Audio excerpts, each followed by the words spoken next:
Okay, next up, sequence C.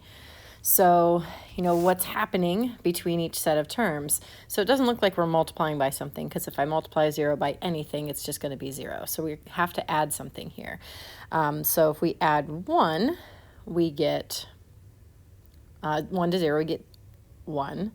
If we add what to 1, we get 4. Well, it looks like if we add 3 to 1, we're going to get 4. And then if we add something to 4, we're going to get 9. Well, that would be 5. So now let's look at what's happening here. It looks like we're adding the odd numbers. So then that would mean we're going to have to add 7, then add 9, and then add 11. So if we add 7 to 9, we're going to get 16. If we add 9 to 16, we're going to get 25. If we add 11 to 25, we're going to get 36. And you might notice something else about these numbers.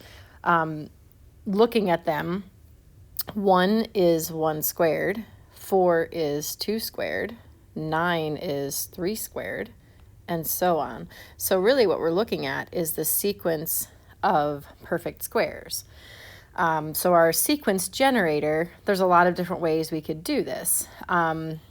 We could say you're adding the odd numbers. If you can think of another way to describe what's happening here, you could say they're perfect squares. It's the list of perfect squares. Or the next 3 terms. So we have 16, 25, and 36. Write those in my table. And then let's go ahead and plot those. So it looks like we're counting by 5s on the y-axis again. So we'll have the point 5, 16. We'll put us right about there. 6, 25 is going to put us here. And then 7, 36, put us right about there. And again, it's not a linear function. This one you might be a little more familiar with.